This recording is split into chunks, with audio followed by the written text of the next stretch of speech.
पकड़ लेना। हाँ 25-30 फोन एक पर्सन करेगा उन्हें, है ना। हाँ राइट, काम हो जाएगा ना अपने आप। अब देखिए central metal cation is surrounded by ligands which contains one और more lone pairs of electrons. Point dipoles होंगे या चार्जेस होंगे। आयनिक लिगेंड्स, आयनिक लिगेंड्स वही उसने बता दिया। देखो दो तीन तरह के लिगेंड्स कितने तरह के होते हैं, आयनिक और नॉन आयनिक। आयनिक में कैटायनिक और एनायनिक, राइट। और इधर न्यूट्रल में जिनके पास लोन पेयर है, राइट, तो उनको इसने क्लासिफाई कर दिया। CFT doesn't provide for electrons to enter into the metal orbitals। ये मेटल ऑर्बिट वो आयनिक है ना, वो तो ओवरलैपिंग है ही नहीं, तो मेटल ऑर्बिटल्स के अंदर इलेक्ट्रॉन्स का एंटर का कोई पॉइंट ही नहीं बचा ना। Everybody agrees with this, clear. अच्छा एक मिनट, मैं तुम्हें एक दो और चीजें दिखा देता हूँ जो मैं तुम्हें आज देने वाला हूँ एज अ DPP, वो देख लीजिए। एक तो मैं तुम्हें आज ये वाली DPP देने वाला हूँ, DPP नंबर 1।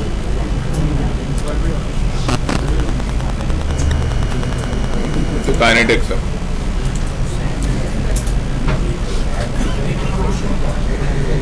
देखिए, अरे टाइम खराब मत करो यार, बीच में ब्रेक नहीं मिल पाएगा। देखो एक तो स्पेसिफाइड ट्रू फॉल्स, ये नॉर्मल चीज रिलेटेड। फिर ये नेमिंग ऑफ ब्रिजिंग कॉम्प्लेक्सेस है। ब्रिजिंग कॉम्प्लेक्सेस भी बहुत ज्यादा नहीं थे फर्स्ट DPP के अंदर, राइट। इसके बाद में जैसा थर्ड क्वेश्चन है कैटायनिक एनायनिक में कंप्लीट करना है। एक चीज ध्यान रखना है, फोर्थ क्वेश्चन थोड़ा सा डिफिकल्ट है, ये मैंने इसलिए दे दिया है थोड़ा डिस्कस कर लेंगे तो आप लोगों को और उसकी बेटर फीलिंग आ जाएगी। इसमें वो दिया हुआ है कि कौन सा लिगेंड से H+ निकालेंगे तो कब क्या बनेगा। तुमसे हो जाता है तो कर लेना है, तो बहुत ज्यादा टाइम मत वेस्ट करना है इसके ऊपर, राइट। इसके बाद क्वेश्चन नंबर 5, अच्छा सिमेट्रिक अनसिमेट्रिक लिगेंड्स क्या होता है। बड़ी सिंपल सी चीज है, अगर दोनों डोनर साइड सेम है तो उसको हम सिमेट्रिक कहते हैं, दोनों डोनर साइड अलग अलग है तो अनसिमेट्रिक कहते हैं। मतलब A टाइप के सिमेट्रिक और AB टाइप के अनसिमेट्रिक।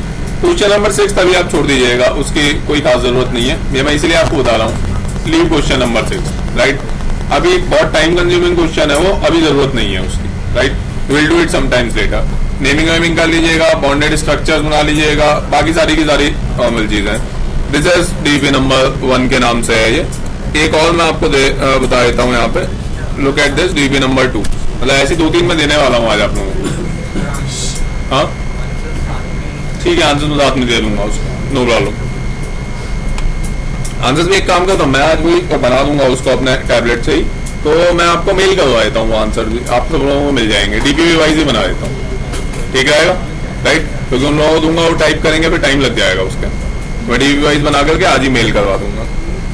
इसके बाद में ये कुछ चीजें हैं, ये तो आइसोमेरिज्म से रिलेटेड है। एक काम करता हूँ मैं वो DPP नंबर 1 आप लोगों को भी दे देता हूँ। चलिए वापस आते हैं अपने थ्योरी नोट्स के ऊपर। अब CFT doesn't provide electrons to enter into orbitals, thus the metal ion and ligands do not mix their orbitals और share the electron, कोई overlap नहीं होता है।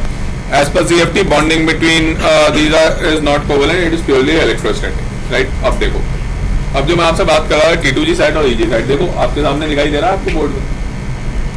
ग्रुपिंग कर दिया d ऑर्बिटल्स की, नॉन एक्सियल साइड और एक्सियल साइड, ये समझ में आया आप लोगों को, राइट। एक्सियल डायरेक्शन में होता है और नॉन एक्सियल डायरेक्शन में होते हैं, जिसको समझ में नहीं आया बोलते जाइएगा, राइट। हाँ तो T2G side is non axial side, EG side is axial side. अब बात कर रहे हैं CFT as applied to SBP complex. SBP का क्या मतलब है, what do mean by SBP। एक काम करता हूँ, इस सेगमेंट की आज मैं थ्योरी कंप्लीट करता हूँ और आप लोगों को एक तो मैंने नॉमेनक्लेचर वाली जो DPP आज मैं डिस्कस कर रहा था वो, और एक और जो DPP मैंने आपको दिखाई, ये दोनों DPP आपको दे देता हूँ। तो आप एक काम कीजिएगा, 2 DPP सॉल्व करके लेके आइएगा, आज ही अटेम्प्ट कर लेना, मैं बाई टुडेज इवनिंग आपको उसके आंसर्स भी मेल करवा दूंगा, राइट। और नेक्स्ट टर्न पे जब आप आओगे तो इसकी थ्योरी आज हम कंप्लीट कर चुके होंगे, नेक्स्ट टर्न पे इसकी DPP और again sequentially isomerism in CFT का थ्योरी। तो ये कंटिन्यूअस चेन पे करना चलता रहेगा, पीछे वाले पार्ट की DPP डिस्कस हो जाएगी और नेक्स्ट पार्ट की थ्योरी कंप्लीट करते आएंगे, हर एक लेक्चर में यही रखेंगे, ठीक है। हाँ तो SBP क्या होता है, SBP क्या होता है। अरे राज भाई कहाँ गए आप, अरे उस साइड में कैसे शिफ्ट हो गए, उधर तो ऋतु थी थोड़ी देर पहले। हाँ? तो उधर चलेगा, ऐसा क्यों। हाँ हाँ ऐसा क्यों किया तुम, वॉल के पास में क्यों चले गए तुम, वॉल बैक में कहाँ है तुम्हारे, ऐसा अच्छा हाँ अरे तो तुम क्या कर रहे हो, तुम तो बताओ ना एसबीपी क्या होता है, तुम टाइम पास कर रहे हो और कमाल है। हाँ तो ऐसे बोलो ना कि आइडिया नहीं है। SBP square bi pyramidal complex, octahedral और स्क्वायर बाई पिरामिडल एक ही चीज होती है, राइट। अभी मैंने आपको बताया था ना 2, 4 और 6, these are the 3 common coordination numbers, right. तो अभी सबसे पहले हम बात कर रहे हैं 6 कोऑर्डिनेशन नंबर में। SBP means octahedral, octahedral means 6 coordination number. Everybody agree? अब देखो, in case of a free metal ion, all d atomic orbitals are degenerate. What do you mean by degenerate? Orbitals of same energy, right? हाँ तो देखो due to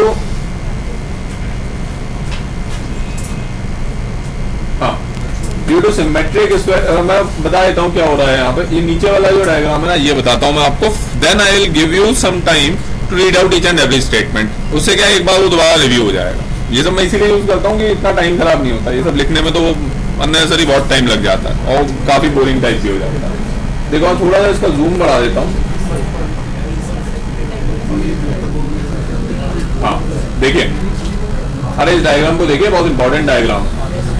ये जो आपके सामने बनाया हुआ है ना, क्या बनाया हुआ है, इस बात को समझना शुरू कीजिए। देखिए सबसे पहले मेरे पास में स्टेज 1, ये वाली जो स्टेज 1 है, जहाँ पे इस समय मेरा एरो है, ये जो स्टेज 1 है, यहाँ पे 5 डीजेनरेट एटॉमिक ऑर्बिटल्स हुआ करते थे। और ये वो स्टेज है, देखो इसको ए नाम दिया है, इसको बी नाम दिया है, इसको सी नाम दिया है।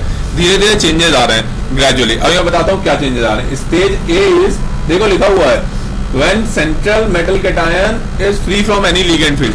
कोई लिगेंड नहीं है अभी, अकेला Mn+ है, मतलब कोबाल्ट +3 अभी अकेला ही है। तो अगर वो अकेला होगा तब तो उसके जो 5 डी ऑर्बिटल्स हैं वो डीजेनरेट होंगे ना। परफेक्ट। अब उसके बाद में जैसे जैसे रिएक्शन स्टार्ट हुई से मेरा कहने का मीनिंग ये है कि बेसिकली देखो, ये पेंट में बता देता हूं मैं आपको। आई मीन टू से कि मेरे पास में कोबाल्ट है, कोबाल्ट 3+, यही है, राइट। इसको अगर धीरे धीरे लिगेंड्स अप्रोच करेंगे, लेट्स से अमोनिया इसको अप्रोच कर रहा है, Cl इसको जाकर के अप्रोच कर रहा है ग्रेजुअली, तो फाइनली मेरे पास में एक कॉम्प्लेक्स बन करके आएगा, जो अभी मैंने लिखा था CONH3(5)Cl Cl2, या इस टाइप का, something like that. Everybody agrees with this? Perfect है ना। तो इस टाइप का कुछ ना कुछ कॉम्प्लेक्स मेरे पास बन करके आ जाएगा। That is one thing. Clear? अच्छा एक काम और करो, मैंने थाने में भी दे दिया था और यहाँ पे सुपरिटेंडेंट बैच के स्टूडेंट्स के पास में तो है। आप लोग, ये मेरा मेल आईडी है, नोट कर लो। आप लोगों को जैसे कभी कुछ अगर नहीं मिल पाता है तो आप लोग मेरे को एटलीस्ट एक 1 लाइन मेल ड्रॉप कर दिया करो। टाइम वेस्ट मत करो, मैं आप लोगों को पहले भी कह चुका हूँ, टाइम वेस्ट करेंगे आपका ही नुकसान है। माइक्रोसॉफ्ट वर्ड में लिख देता हूँ मैं, इसमें वो उतना क्लियरली लिख नहीं पा रहा हूँ। जिसको टाइम खराब करना है जाओ यार क्लास के बाहर। मैंने आते ही आपको स्टार्ट में समझा दिया था, एक बार में अपन चीजें डिस्कस करके आगे बढ़े। अननेसेसरी अपना टाइम क्यों खराब कर रहे हो? बोलिए। हाँ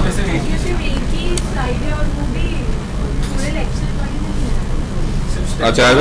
अब तो मेरे को तुरंत 1 लाइन मेल उसी टाइम पे डाल दिया करो ना, मैं देख लूंगा तो मैं वापस से फटाफट उसको रिस्पॉन्ड बैक कर दूंगा। मैं मेल आईडी में दे ही क्यों रहा हूँ, पर्पज ही यही है ना, इसीलिए आप लोगों को मेल आईडी दे रहा हूँ कि आप मेरे को तुरंत उसी पर रिस्पॉन्ड बैक कर दीजिए।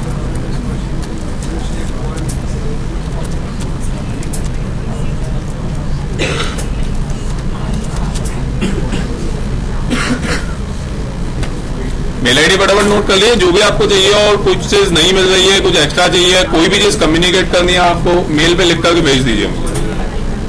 फाइन? क्या हो गया आपको?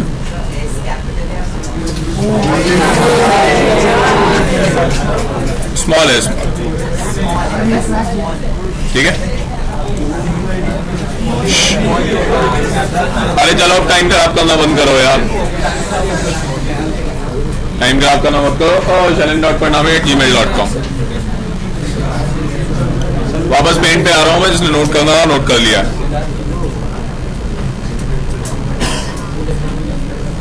देखिए तो कोबाल्ट NH3O5 Cl Cl2 इस तरीके का फाइनली कोई ना कोई कॉम्प्लेक्स फॉर्म हो जाएगा यहाँ पे, राइट।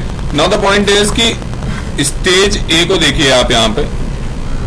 स्टेज ए इज कि जिस समय मेरे पास केवल कोबाल्ट +3 है, अभी किसी लिगेंड ने अप्रोच करना स्टार्ट नहीं किया। जब तक किसी भी लिगेंड ने अप्रोच करना स्टार्ट नहीं किया है, I hope everybody agrees with this, कि सारे के सारे एटॉमिक ऑर्बिटल्स डीजेनरेट होंगे। अभी तो कुछ प्रोसेस स्टार्ट नहीं हुआ ना, तो जैसे ओरिजिनली होता है उसी तरीके के हैं वो, इसके अंदर कोई डाउट? फाइन। उसके बाद नेक्स्ट स्टेट पे आइए, activated complex in spherical field है, वो छोटी मोटी वो लैंग्वेज एरर्स हैं उसके अंदर। Activated complex in spherical field, what do you mean by spherical field? नहीं देखो यहाँ ऊपर कहीं होगा, इसी में बता देता हूं मैं आपको।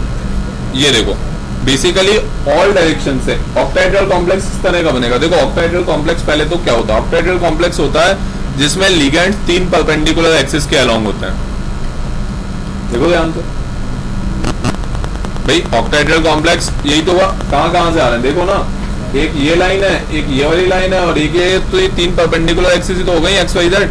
3 परपेंडिकुलर लाइन हमेशा 3 एक्सिस ही तो होती हैं, राइट? तो 3 परपेंडिकुलर एक्सिस के अलोंग जहां पे लिगेंड सिचुएटेड होते हैं, that is actually known as octahedral complex, अगर उसको बिल्कुल प्रॉपर्ली डिफाइन किया जाए।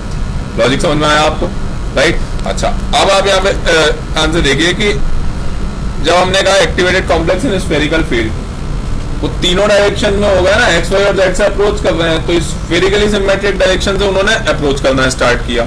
अब जब उन्होंने अप्रोच करना स्टार्ट किया तो ये एक्टिवेटेड कॉम्प्लेक्स, जैसे वो केमिकल काइनेटिक्स में पढ़ता है ना, एक्टिवेटेड स्टेट, वो वाली स्टेज हो गई, राइट? कि धीरे धीरे कॉम्प्लेक्स एक्टिवेट हो रहा है और प्रोसेस स्टार्ट होगा। अब देखिए ये वाली जो लाइन है, मिडिल वाली डॉटेड लाइन, जहां पे इस समय कर्सर ब्लिंक कर रहा है, मिडिल वाली जो डॉटेड लाइन है, that is no splitting state, क्योंकि उसके बाद में अभी डी ऑर्बिटल्स में स्प्लिट हो रहा है। देखिए वो डी ऑर्बिटल्स में स्प्लिट किस वजह से हो रहा है? The point is very simple कि लिगेंड्स अप्रोच करेंगे, लिगेंड्स अप्रोच करेंगे ना, इसके ऊपर वाले डायग्राम को देखिए तब आपको समझ में आएगा। अब ये थोड़ी देर बाद आऊंगा मैं, लिगेंड्स अप्रोच कर रहे हैं, अब बीच में Mn प्लस है ना, धीरे धीरे सारी डायरेक्शन से लिगेंड से आना स्टार्ट किया। लिगेंड ने जब अप्रोच करना स्टार्ट किया तो जो एक्सियल डायरेक्शन में होंगे डी एटॉमिक ऑर्बिटल्स, देखो एक डी एटॉमिक ऑर्बिटल्स है जो लाइक से dx square minus Y square की बात करते हैं। dx square minus Y square का एक लॉग वाई एक्सिस के अलोंग एलोंगेटेड, राइट? और उसी वाई एक्सिस के अलोंग एक और लिगेंड भी अप्रोच कर रहा होगा ना, राइट? तो जब उसी वाई एक्सिस के अलोंग एक और लिगेंड वहां से अप्रोच कर रहा होगा तो उस लिगेंड में और उस डी एटॉमिक ऑर्बिटल के अंदर रिपल्शन होगा, हेड ऑन ही, राइट? और ये रिपल्शन रिलेटिवली काफी ज्यादा होगा विद रेस्पेक्ट टू कि अब अगर मैं कंपेयर करना स्टार्ट करता हूं कि मेरे पास 2 पर्टिकुलर ऑप्शंस अवेलेबल हैं, if I am available with 2 particular choices now over here, कि मेरे पास एक तो dx square minus Y square, एक तो dx square minus Y square orbital है।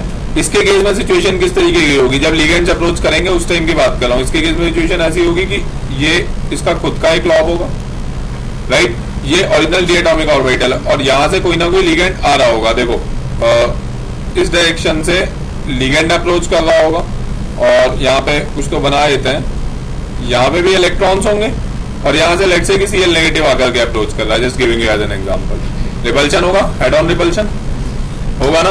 This is the situation of dx square minus Y square. अब एक काम करते हैं, एक और ले लेते हैं जो रिलेटिवली नॉन एक्सियल है। Let's take one of that which is non axial, जैसे dxy ले लेता हूं अब मैं।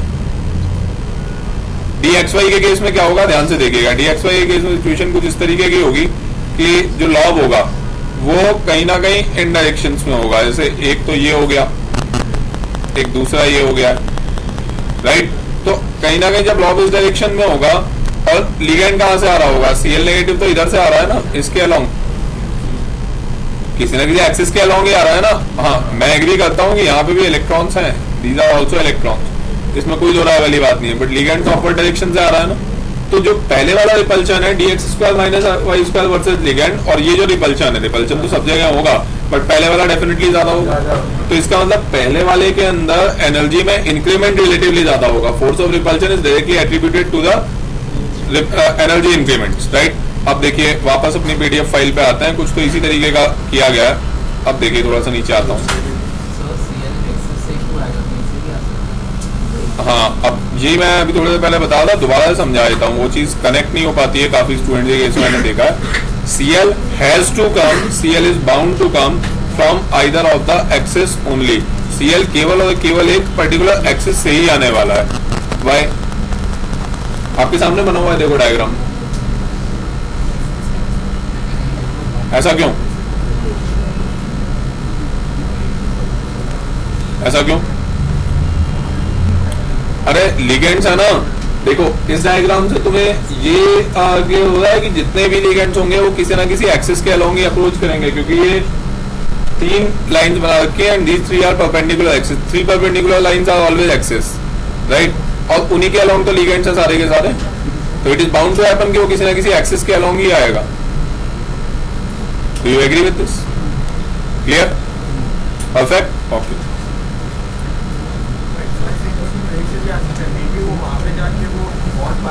अरे नहीं आ सकता यार, यही तो बात हो रही है। ऑक्टाहेड्रल कॉम्प्लेक्स क्या होता है? What is octahedral complex? सबसे पहले मैंने क्या डिफाइन किया था? स्क्वायर बाइपिरामिडल की बात नहीं कर रहा हूं मैं। ऑक्टाहेड्रल कॉम्प्लेक्स होता है कि बेसिकली 3 परपेंडिकुलर एक्सिस के अलोंग लिगेंड्स लगे हुए हैं, that is octahedral. 3 perpendicular lines, तो 3 परपेंडिकुलर लाइंस क्या होती हैं? 3 परपेंडिकुलर एक्सिस होती हैं, यही होता है ना, राइट? अरे यार लास्ट प्रेजेंट क्या कर रहे हो तुम लोग? क्यों टाइम खराब कर रहे हो क्लास में? आप लोगों को पता है कितना इंपॉर्टेंट डिस्कशन हो रहा है यहाँ पे? यार मैं क्या बोलूँ आप लोगों को, अगर ऐसी सिचुएशन है पढ़ाने का मन नहीं करता, आप इस बात को समझिए। एक आदमी ने अगर डाउट पूछा, आप लोगों को पता ही नहीं है क्या डाउट पूछा है,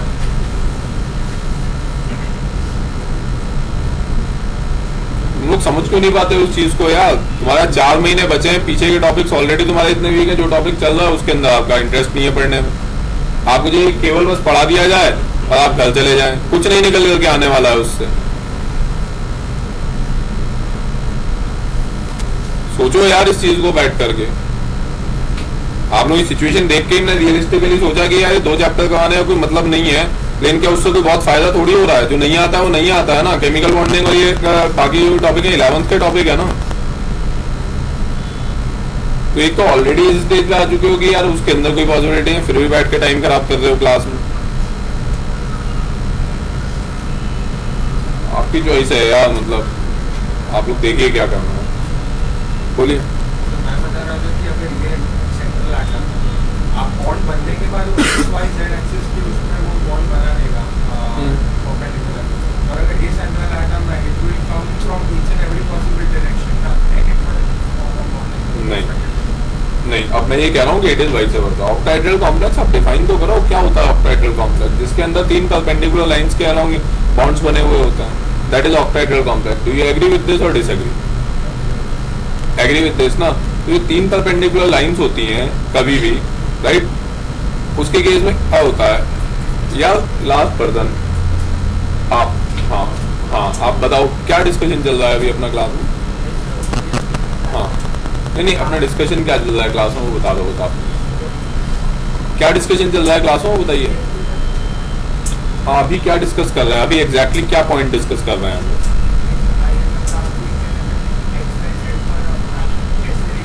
क्वेश्चन क्या पूछा गया था? क्वेश्चन तो इसने पूछा ही है ना, क्वेश्चन तो इस व्यक्ति ने पूछा था, उसके बाद वो तो बीच में उसको एक्सप्लेन कर रहा है। हाँ तो इस व्यक्ति ने क्या क्वेश्चन पूछा था? अभी किस चीज को हम डिस्कस कर रहे हैं यहाँ? क्या क्वेश्चन क्या डिस्कस कर रहे हैं हम लोग? हाँ हाँ हाँ हाँ बोलते हैं, मैं सुन रहा हूँ। अरे क्वेश्चन क्या था ये बताएंगे आप?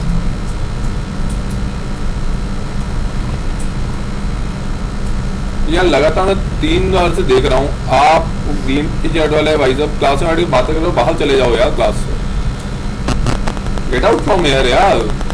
अननेसेसरी बैठ करके आप मेरा और टेम्परामेंट खराब कर रहे हैं। नहीं पढ़ना होता तो आते क्यों यार आप लोग क्लास में? लेट आ जाया करो ना, 10:30 11 बजे वाली क्लास में आ जाया करो। तुम्हें ये तक नहीं पता है कि सवाल क्या पूछा है उसने? अभी उसके अंदर कुछ समझ में आएगा नहीं, टेस्ट के अंदर मार्क्स नहीं आने वाले हैं, फिर तो बैठ कर क्या रहे हो आप लोग यहाँ पे? क्या कर रहे हैं सर बैठ करके आप यहाँ पे?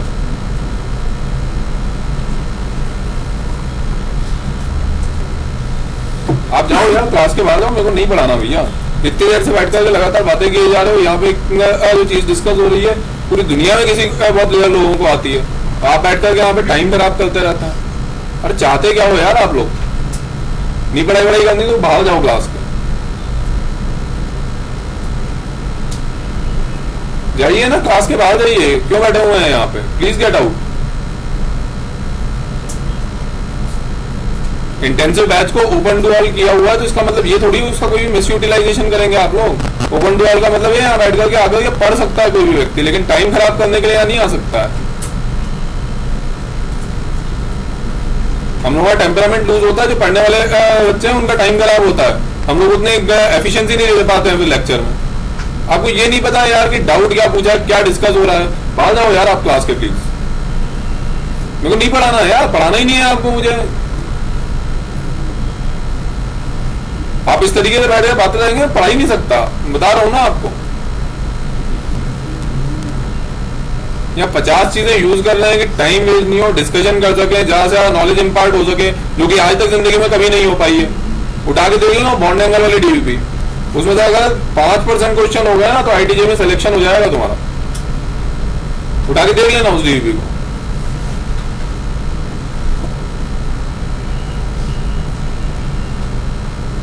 ये मेरी क्लास में जिसने बात की ना, मैं स्ट्रेट अवे बाहर भेज दूंगा, मैं क्लियरली बता रहा हूँ, और अदरवाइज मैं नेक्स्ट लेक्चर ही नहीं लूंगा।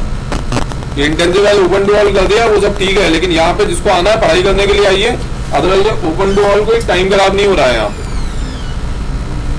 आगे तो बहुत स्ट्रिक्टली ध्यान रखें आप इन सारी चीजों का। अरे ऑक्टाहेड्रल कॉम्प्लेक्स बेसिकली डिफाइंड क्या होता है, पहला स्टेटमेंट एक स्टेप बाय स्टेप चलो, नहीं तो नहीं आएगा वो समझ में, वो इतनी आसान चीज थोड़ी है। पहली स्टेप होती है ऑक्टाहेड्रल कॉम्प्लेक्स, वो होता है जिसमें 3 परपेंडिकुलर लाइंस होती हैं, 3 परपेंडिकुलर लाइन पे जिसमें बॉन्ड बने हुए। अब अगर इस चीज से एग्रीड है तो नेक्स्ट स्टेटमेंट है कि भाई जो 3 परपेंडिकुलर लाइन है उनको हमेशा 3 परपेंडिकुलर एक्सिस कहते हैं। Agreed with this X Y and Z. अब अगर वो 3 परपेंडिकुलर एक्सिस होती हैं, हमें पता है अब वो जो बॉन्ड बने हुए वो क्या है, सेंट्रल मेटल और लिगेंड के बीच में बॉन्ड बने हुए हैं, राइट। अब ये जो दो स्टेटमेंट जिन पे हमने एग्री किया, इन दोनों से निकल कर क्या आ रहा है ना कि लिगेंड आएंगे तो एक्सियल डायरेक्शन से, डी ऑर्बिटल कहाँ होंगे सेंट्रल एटम के, वो अलग चीजें हैं यार, दो अलग अलग चीजें हैं ये। एक सेंट्रल एटम के डी एटॉमिक ऑर्बिटल है और एक लिगेंड है, इन दोनों ये दोनों इंडिपेंडेंट है। अरे ये दोनों तो इंडिपेंडेंट चीजें हैं ना, राइट। ये सेंट्रल एटम के डी एटॉमिक ऑर्बिटल वो उसके पास है, ये लिगेंड है। अब ये दोनों जब अप्रोच करेंगे, ये 100% श्योरिटी है कि लिगेंड एक्सियल डायरेक्शन से ही अप्रोच करेंगे, that is octahedral complex. Agree with this, right. जो व्यक्ति का डिसएग्री करता है वही बताते जाइएगा, ऐसे थोड़ी समझ में आती है यार कोई भी काम की चीज आगे। हाँ। बीच में से क्यों लेना है? वापस से पहले दो स्टेटमेंट देखो, बना हुआ है ना octahedral complex, 3 perpendicular lines. Octahedral complex का मतलब ही है 3 परपेंडिकुलर लाइंस, वो 3 एक्सिस ही होती है। Agreed, right. तो इसका मतलब एक्सियल डायरेक्शन से आने वाले हैं लिगेंड, परफेक्ट। अब वो लिगेंड अगर एक्सियल डायरेक्शन से आएंगे तो जब डी ऑर्बिटल दिखाई देंगे वो 2 तरह के डी एटॉमिक ऑर्बिटल होते हैं, राइट। वही मैं अभी थोड़ी देर पहले बताया था, एक एक्सियल और एक नॉन एक्सियल। तो एक्सियल को ज्यादा रिपल्शन मिलेगा, नॉन एक्सियल को कम रिपल्शन मिलेगा, क्योंकि अप्रोच तो इलेक्ट्रॉन्स का ही हो रहा है ना आपस में। बट अगर suppose D orbital X square minus Y square मतलब एक्स और वाई एक्सिस पे और लिगेंड जेड डायरेक्शन से आया तो सब कम रहेगा ना, अभी हेड ऑन को। एक मिनट दोबारा बताओ आपका स्टेटमेंट। एक्स और वाई एक्सिस पे सपोज डी ऑर्बिटल है, एक्स और वाई एक्सिस पे डी ऑर्बिटल है, हाँ ये है ना, ये ना आपके सामने ये D X square minus Y square. Ligand Z direction से कोई मतलब नहीं, हाँ। कोई एक्सिस। अरे वो आएंगे नहीं, आएंगे तो सारी डायरेक्शंस है ना, तो आप जो कह रहे हो वो भी होगा ना, तो वहां तो नॉन एक्सियल सेट होगा ना, राइट, है ना। इस जहां पे ये है वहां पे भी तो कोई ना कोई लिगेंड तो आएगा। हर एक्सिस से आ रहा है 6 बॉन्ड बनाने ना, ऐसा थोड़ी है कि 6 में से 3 बनाने हैं 3 नहीं बनाने हैं। अग्रीड। तो अब इस हाँ बोलते फिर T2G और EG हाँ। का फिर वो डेफिनेशन वेरिएबल हो जाएगा ना, जिस एक्सिस पे आ रहा है वही। T2G, एक मिनट, T2G और TG की डेफिनेशन क्या होती है पहले वो क्लियर कर लें। T2G मतलब नॉन एक्सियल सेट और EG मतलब एक्सियल सेट। अब मैं तो बड़ी सिंपल सी चीज कह रहा हूँ, एक्सियल डायरेक्शन एक्सियल सेट जहां पे भी, एक्सियल सेट का क्या मतलब है कि ये dx square minus Y square एक एक्सिस के अलॉन्ग बना हुआ है। मैं ये पूछ रहा हूँ यहाँ से भी तो लिगेंड आएगा ना, ऐसा तो नहीं है कि यहाँ से लिगेंड नहीं आएगा, राइट, दैट्स इट, क्लियर। क्योंकि मुझे 6 बॉन्ड पूरे बनाना है ना, ऐसा नहीं करना है कि 6 में से 3 बॉन्ड बनाने हैं और 3 बॉन्ड छोड़ देना है। Perfect, okay. Now the point is,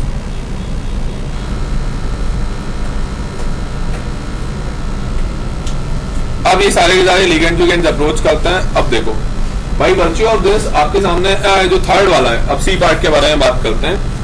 no splitting state, no splitting state जो एक्टिवेटेड स्टेट थी, जहां पे अभी तक स्प्लिट नहीं हुआ था ऑर्बिटल्स का, अब कुछ ऑर्बिटल हायर एनर्जी पे चले जाएंगे और कुछ लोअर एनर्जी पे चले जाएंगे। It is bound to happen, everybody agrees with this, right? होना ही चाहिए ना, कुछ हायर एनर्जी पे चलेगा और कुछ लोअर एनर्जी पे आ गए, क्यों हुआ? रिपल्शन। और देखिए एक्सियल सेट ऊपर गया, नॉन एक्सियल सेट नीचे आया, राइट ना? तो हाँ, तो अब एक्सियल उनके बीच की जो ये टोटल एनर्जी स्टेट होती है, राइट, ये वाली जो एनर्जी स्टेट है बेसिकली ये, इसको हम कहते हैं delta nought. Delta nought is known as CFSE, crystal field splitting energy. दो होता है सीएफएसई, दो चीज के एब्रिविएशन होता है, यहाँ लिख देता हूं मैं, सीएफएसई और केवल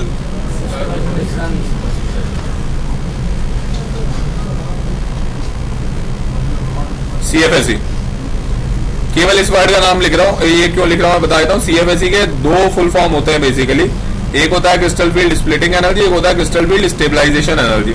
अभी स्टेबलाइजेशन एनर्जी अब मैं हाइब्रिडाइजेशन कंप्लीट कर लूंगा, उसके बाद में आएगा। तो यहाँ पे जो डेल्टा नॉट है, जो डेल्टा नॉट होता है, डेल्टा नॉट तो it is known as crystal field splitting energy.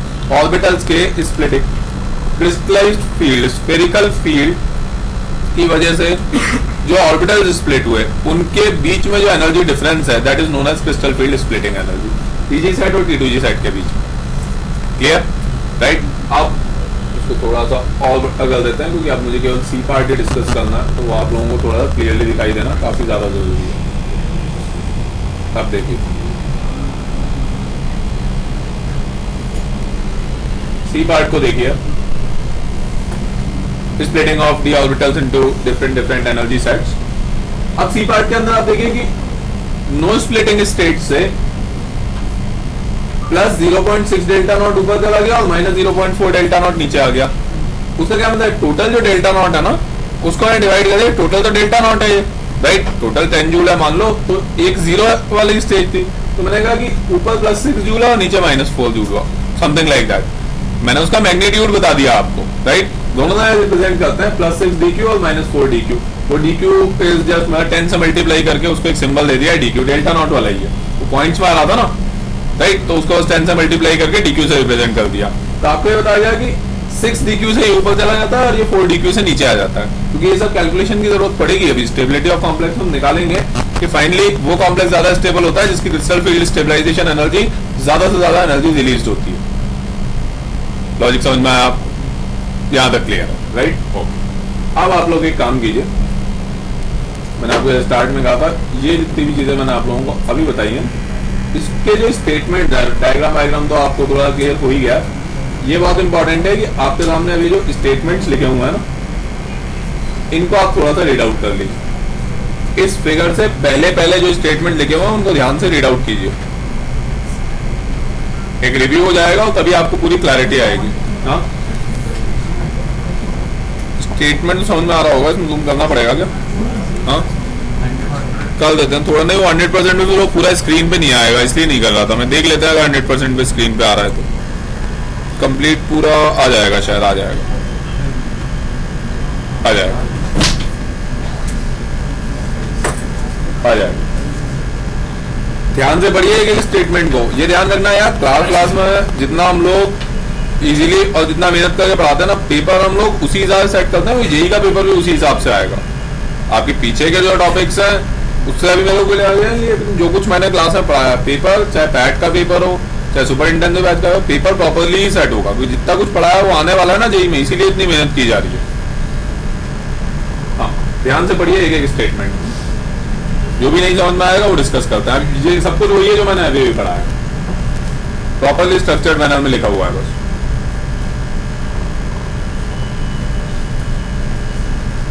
राज तुम सो गए?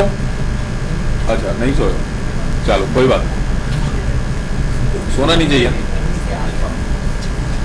भाई।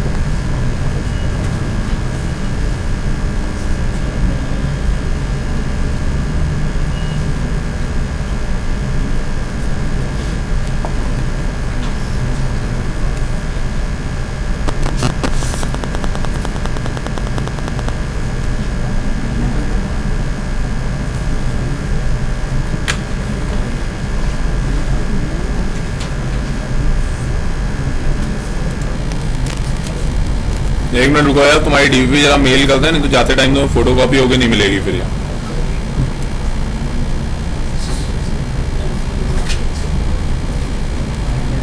मेल किया तो हुआ है मनोज सर को, लेकिन वो देंगे नहीं शायद। हाँ वही अंशुल सर को कर देता है, नहीं तो वो देंगे नहीं। मनोज सर का कुछ थोड़ा गड़बड़ रहता है मामला। अभी ठीक है, सेंड हो जाओ भाई, हो गया। Come back. हाँ delta nought is +6 and minus. नहीं वही मैग्नीट्यूड ही बताया, और ये बहुत इंपॉर्टेंट है, ये आपको पता होना चाहिए कि वो कितना ऊपर गया और ये कितना नीचे आया, तभी तो कैलकुलेट। देखो जो ऊपर गया वो नो स्प्लिटिंग स्टेट से एनर्जी एब्जॉर्ब्ड है, वो डिस्टेबलाइजेशन है, और नीचे वाला स्टेबलाइजेशन है, तो नेट स्टेबलाइजेशन कैलकुलेट करना। अभी तो ये मैंने केवल एक डी ऑर्बिटल लेकर के बताया है, राइट? नहीं हाँ बिल्कुल, क्योंकि अभी मैं इसको नंबर ऑफ इलेक्ट्रॉन्स पे अप्लाई करूंगा ना आगे, जैसे जैसे कॉम्प्लेक्सेस में बात करूंगा। ये तो एक पर्टिकुलर एग्जांपल की बात हुई ना, फिर जितने इलेक्ट्रॉन है, कितने T2G में गए और कितने EG में गए, मल्टीप्लाइड बाय दोज एनर्जीज, उसी से नेट स्टेबलाइजेशन एनर्जी कैलकुलेट होकर के आएगी, राइट? हाँ बोलिए। नहीं वो तो तुम ये कह रहे हो, वो आप ये कह रहे हो, ये देखिए, अरे वो तो आप ये कह रहे हो, देखो रिपल्शन है, अट्रैक्शन फोर्सेस भी है, तो वो तो आप ये चीज कह रहे हो कि ये वाली जो लाइन है ना, ये वाली लाइन, ये जो नीचे वाली लाइन है, ये वाली लाइन इससे ऊपर होगी या इससे नीचे होगी, तो उसमें कोई दिक्कत नहीं है। इसको आप यहाँ के बजाय थोड़ा यहाँ पे भी ड्रॉ कर सकते हो। क्लियर हो गया ना, राइट? वो तो एक अलग चीज हो गई।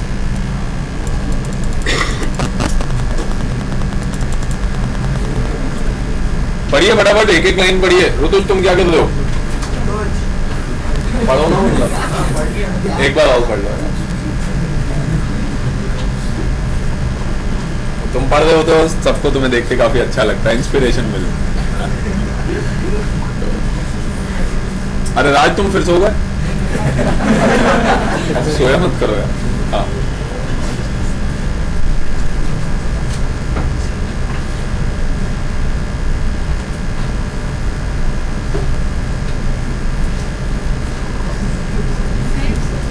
हाँ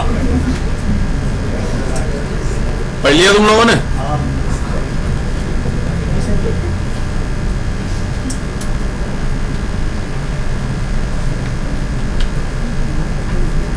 कोई डाउट नहीं है इसमें, आगे बढ़े? चलो आगे बढ़ते हैं। यार इसको भी एक बार रीड आउट कर लो, ये भी काफी ज्यादा काम की चीज है। अभी जो आपके सामने लिखा, ये सब वही चीज है जो मैंने अभी आपको पढ़ाई है, बट एक बार स्ट्रक्चर मैंने फिर से रिव्यू कर लो, ताकि बाई चांस कोई डाउट होगा तो बता दोगे, क्योंकि ये सब आपके पास घर पे भी रहेगा।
आपस में डिस्कस मत करो, पढ़ लो उसको। बाद में आपको डाउट आएगा तो मैं नहीं होऊंगा बताने के लिए, अभी पूछ लो जो भी डाउट्स हैं। तो पढ़ोगे तो ऐसा नहीं हो सकता उसमें डाउट नहीं हो।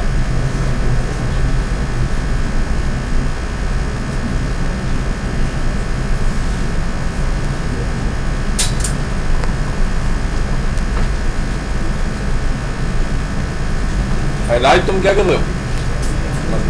हाँ फिर थोड़ा बता दिया करो क्या करो, क्लैरिटी है, फिर तो ठीक है, राइट।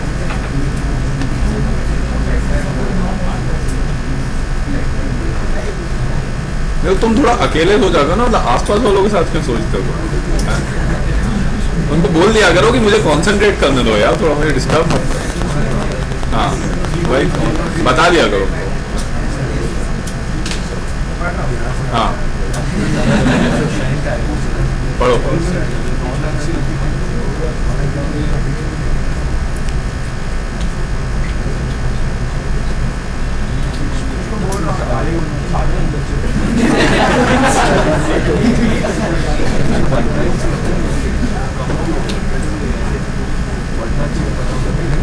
अरे तुम्हारी तो हाइट इतनी यार, तुम खड़े होके पढ़ लो यार, तो तुम खड़े होके पढ़ लो, तुम तो स्मार्ट आदमी हो यार, खड़े होके पढ़ लो, वही तो स्मार्ट आदमी हो। हाँ कहाँ पे? नो नॉइस, भाई शांति रखो। जीरो नहीं, zero is D not represent octahedral, वो थोड़ा मिसप्रिंट है, कोई खास ज्यादा इंपॉर्टेंट चीज नहीं है, लैंग्वेज मिसप्रिंट है। चलो तुम लोगों ने ज्यादातर चीजें पढ़ ली होंगी, अपन आगे बढ़ते हैं, बाकी चीजें तुम घर जाकर पढ़ना, राइट, क्योंकि वही चीज है जो मैंने अभी पढ़ा है जस्ट आपको यार। अच्छा अब देखिए एक और काम की चीज है, एक तो उसको छोटा करो यार। हाँ हाँ यही मेल हो जाएगा। हाँ डेली शाम को मेल चेक करते हो ना? हाँ तो डेली इवनिंग में मेल चेक करते हो ना? हाँ वही तो मेल हो जाएगा। अब देखिए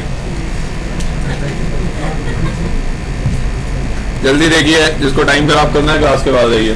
डिस्ट्रीब्यूशन ऑफ डीएक्स इलेक्ट्रॉन्स, अब ये डिस्ट्रीब्यूशन डीएक्स इलेक्ट्रॉन्स है, या ये वाली जो टेबल बनी हुई है ये अभी नहीं बता रहा हूँ मैं, उसकी एक वजह, ये अभी एंड में आप इस टेबल को फिल करेंगे, अभी कुछ नहीं समझ में आएगा इस टेबल में। पहले काम कीजिए, देखिए स्पिन फ्री आएगा, यहाँ पे फ्री वर्ड मिसिंग है, ध्यान रखिएगा। स्पिन फ्री और लो स्पिन कॉम्प्लेक्स, दो तरह के होते हैं, स्पिन फ्री और लो स्पिन कॉम्प्लेक्स, और एक होता है हाई स्पिन कॉम्प्लेक्स। देखिए इसका मीनिंग क्या है, बेसिकली हमारे पास जो लिगेंड्स होते हैं ना, दो तरह के लिगेंड्स होते हैं, एक वीक फील्ड लिगेंड और एक strong field ligand. Weak field ligand और ये टेबल अभी सब छोड़ दीजिए, अगर आज पूरा कंप्लीट नहीं भी हुआ तो वो नेक्स्ट टर्न पे करेंगे, अभी आप फिल नहीं कर पाएंगे इस टेबल को, ये तो फाइनल कंक्लूजन वाली टेबल है। आप इसके ऊपर आइए, जो चीजें मैं केवल बता रहा हूँ केवल वो पढ़िएगा, बाकी अगर कुछ पढ़ेंगे तो समझ में नहीं आएगा, ध्यान रखना। CF क्या रहा है?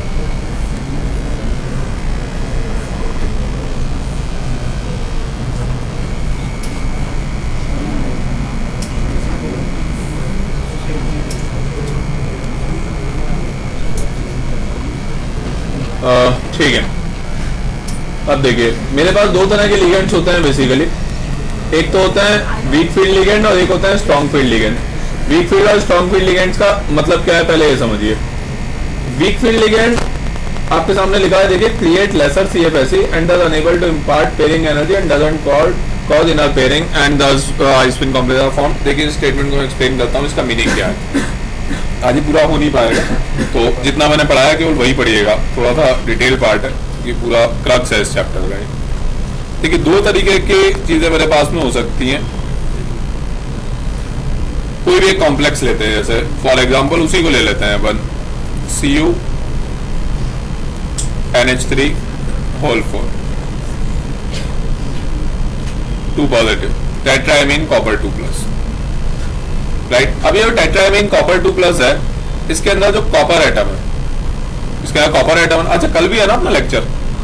हाँ तो कल हो जाएगा फिर, हाँ ऑब्वियसली होगा, दोनों कंटिन्यूस डे ही तो होता है हमने। हाँ तो ये बहुत अच्छा है, ये आज मैं आऊंगा, कल ये कंप्लीट हो जाएगा, तो कल तक तुम लोग वो दोनों डीपीएस करके ले आओगे? क्यों?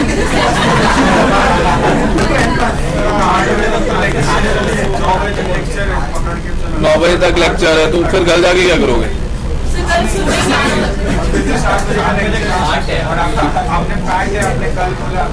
हाँ कल पैट है,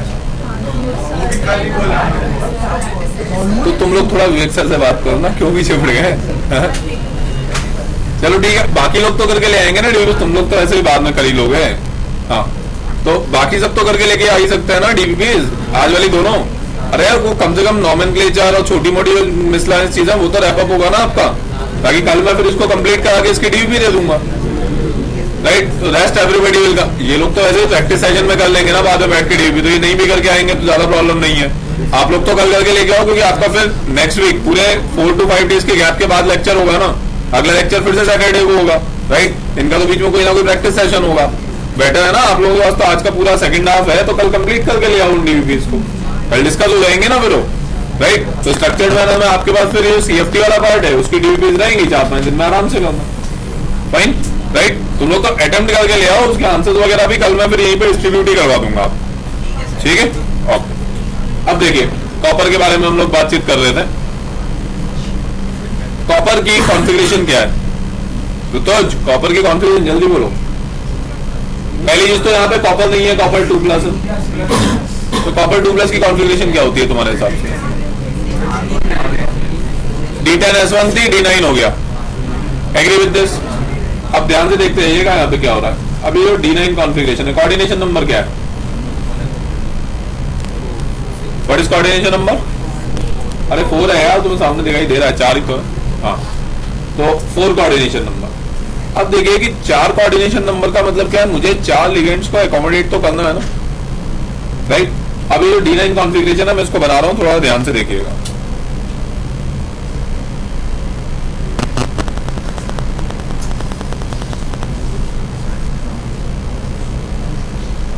D9 कॉन्फ़िगरेशन किस तरीके से बनेगी तुम्हारे हिसाब से? लास्ट में बस एक अनपेयर्ड इलेक्ट्रॉन बचेगा, बाकी सारे के सारे पेयर्ड होंगे। ये तो फील्ड है,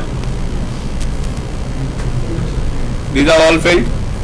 Agreed with this? अब since these are all filled, तो यहाँ पे लास्ट में इस जगह पे जो एक इलेक्ट्रॉन बचेगा वो केवल एक अनपेयर्ड स्टेट में होगा, इस तरीके से। This will be one unpaired electron. Agreed with this? Right? अब पॉइंट ये है कि इसका देखो, जैसे 4 कोऑर्डिनेशन नंबर होता है, एक चीज हमेशा ध्यान रखना, कोई भी कोऑर्डिनेशन नंबर हो, एस ऑर्बिटल का इन्वॉल्वमेंट हाइब्रिडाइजेशन में हमेशा होगा। Understand why? तुम लोगों ने स्टार्ट से देखा है sp हाइब्रिडाइजेशन, sp2, sp3। अब इसके अंदर कुछ कुछ और भी आ जाएंगे, जैसे sp3 के साथ में d3s आ जाएगा, फिर dsp2 आ जाएगा। डायगोनल बाइपिरामिडल में जाओगे तो sp3d आप लोगों ने देखा है, dsp3 भी आएगा इसके अंदर। आगे आगे sp3d2, d2 sp3 दोनों आ जाएंगे। बट एक कॉमन चीज है, सारे हाइब्रिडाइजेशन जितने भी अभी तक मैंने बोले हैं, सबके अंदर s ऑर्बिटल का इन्वॉल्वमेंट है ना। Agreed? Without s orbital involvement hybridisation is never going to take place. तो इसका मतलब ये जो 3D है, दिस इज 3D। 3D है ना ये, इसके आगे 4s होगा यहाँ पे और फिर 4p होगा। तो अब जब 4 कोऑर्डिनेशन नंबर है तो मेरे पास देखो, हाइब्रिडाइजेशन की जब मैं आपसे बात करूंगा, मेरे पास क्या क्या पॉसिबिलिटीज हैं। मेरे पास जो पॉसिबिलिटीज है, एक काम करना, मैं नोट्स आज मेल तो करवा दूंगा, लेकिन आपके लिए स्टार्ट किया और डायग्राम वायग्राम में स्टडी करना, क्योंकि बाकी की सारी चीजें जब तक मैं एक साथ कंक्लूड नहीं करूंगा ना, वो समझ में नहीं आएगा, राइट? 60% पार्ट है इस चैप्टर का। तो इसके अंदर हाइब्रिडाइजेशन का पॉसिबिलिटीज क्या क्या है? It can be sp3, it can be dsp2, d3s की अभी बात नहीं कर रहा हूं मैं, आप लोगों से सेपरेटली बात करूंगा। ये 2 पॉसिबिलिटीज आपके सामने एग्जिस्ट करती हैं। It can be either sp3 और इट कैन बी dsp2। हाँ, नहीं मैं बता रहा हूँ, अभी तो हो सकता है आपने पहली बार सुना हो dsp2 का नाम, बट ये 2 पॉसिबिलिटीज एग्जिस्ट करती हैं, राइट? परफेक्ट। 4 ही तो कोऑर्डिनेशन नंबर है ना। Agree with this? ओके। ऐसे तो और भी बहुत होता है, वो सब मैं लिख नहीं रहा हूँ क्योंकि आपके लिए काफी अननोन हो जाएंगे वो सारी चीजें। sp2d भी होता है, d3s भी होता है, बट मैं तो प्रिलिमिनरी लेवल पे कह रहा हूँ, मोर और लेस ये पॉसिबिलिटीज एग्जिस्ट करती हैं। अलग होता है, 4 चीजें होते हैं, चारों अलग अलग होते हैं, but we will always do it step by step. सारी चीजें एक साथ करेंगे तो कुछ भी नहीं समझ में आएगा, राइट? इसलिए मैंने उसको लिखा नहीं है अभी यहाँ, राइट? थोड़ा स्लोली ग्रेजुअली एक एक करके आगे जाते हैं। अब ये जो sp3 है और ये जो ds2 है, अब द पॉइंट इज, यहाँ पे हमारे पास पॉसिबिलिटीज क्या क्या एग्जिस्ट करती हैं, आप जरा ध्यान से देखिए। थोड़ा नीचे ले लेता हूँ इसको। मेरे पास कितने वैकेंट ऑर्बिटल्स हैं? मेरे पास ये 4s वाला वैकेंट है और 4p वाले सारे वैकेंट हैं। मुझे कितने लिगेंड्स को एकोमोडेट करना है यहाँ? 4 ligands I have to get accommodated ना। तो अगर मुझे 4 लिगेंड्स को यहाँ पे एकोमोडेट करना, तो एक तो मेरे पास पॉसिबिलिटी ये है कि चारों को यही 4 में एकोमोडेट कर दूं और हाइब्रिडाइजेशन हो जाएगा sp3। Do you agree with this? मेरे पास ये 4 है, 1 2 3 4 है ना, तो सीधे सीधे हाइब्रिडाइजेशन हो जाएगा sp3, कोई प्रॉब्लम वाली बात ही नहीं है। Agree with this? एक और पॉसिबिलिटी है, किसी तरीके से वे क्या होगा वो भी हम लोग फाइंड आउट करेंगे। ये वाला जो इलेक्ट्रॉन है, किसी तरह से इलेक्ट्रॉन अगर यहाँ पे नहीं रहे, राइट, तो मैं एक काम ये कर सकता हूँ कि मैं एक ऑर्बिटल 3D वाला ले लूंगा, एक s वाला और 2p वाला, तो dsp2 होगा, हुआ, राइट? अब द पॉइंट इज कि which possibility to consider, when to consider and why to consider. ये बहुत इंपॉर्टेंट क्वेश्चन है। तो देखिए, I would always be very keen to use the inner orbitals. The reason is very simple. जितना ज्यादा मैं inner orbital में जाऊंगा, उतनी ज्यादा कम एनर्जी वाले ऑर्बिटल्स यूज कर रहा हूँ, और एनर्जी हमेशा मिनिमाइज होनी चाहिए किसी भी सिस्टम की। तो मेरी जो इच्छा हमेशा होगी कि मैं 3D के सारे ऑर्बिटल यूज कर लूँ, राइट? बट कितना पॉसिबल हो पाता है वो भी एक इंपॉर्टेंट चीज है। खाली नहीं मिलेंगे तो कैसे यूज करूंगा, बात समझ में आई? तो अभी थोड़ी देर पहले अब जो बातचीत हो रही थी ना, जैसे एक तो ये एग्जांपल हुआ, इसको अभी एज इट इज रखते हैं। आप लोगों को एक और बड़ा अच्छा एग्जांपल देता हूँ, क्रोमियम को ले लेते हैं यहीं पे। देखिए अभी अपन वापस आ जाएंगे इसके ऊपर, क्योंकि बिल्कुल इंटरलिंक्ड एग्जांपल है, इसीलिए यहीं पे डिस्कस करना जरूरी है। क्रोमियम की क्या कॉन्फ़िगरेशन होती है आपके हिसाब से? 3d5 I hope everybody would agree that this is 3d5 इसके अंदर किसी को कोई प्रॉब्लम? कोई प्रॉब्लम नहीं। अब आप ऐसे देखिए कि सपोज मेरे पास एक ऑक्टाहेड्रल कॉम्प्लेक्स ले लेते हैं, राइट? 6 कोऑर्डिनेशन नंबर वाला कॉम्प्लेक्स, और 6 कोऑर्डिनेशन नंबर में 2 कॉम्प्लेक्सेस ले रहा हूं मैं, ध्यान से देखिएगा। Cr, अच्छा ये तो क्रोमियम है। क्रोमियम में +3 की क्या कॉन्फ़िगरेशन होती है? एक मिनट, क्रोमियम +3, हाँ क्रोमियम +3 की क्या कॉन्फ़िगरेशन होगी? 3d3, ये रह जाएगा 3d3, राइट? CrH2O whole 6 3 positive, it is 6 coordination complex with 3+ oxidation state, right? अब आप केवल मुझे ये बताइए 3d में, 4s में और 4p में number of vacant atomic orbitals कितने हैं? ये जो कॉम्प्लेक्स आपके सामने लिखा हुआ है उसके अंदर पूछ रहा हूँ।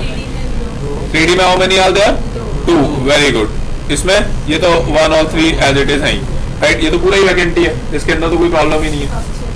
Fine, perfect. Now the point is कि अगर इसके अंदर अब 6 कोऑर्डिनेशन नंबर के अंदर 2 पॉसिबिलिटीज ऑफ हाइब्रिडाइजेशन क्या होगी? एक तो D2sp3 और एक हो गया sp3d2, राइट? अब ये जो कॉम्प्लेक्स मैंने दिया हुआ है आपके सामने, D2sp3 बनेगा, sp3d2 बनेगा, फटाफट बताओ।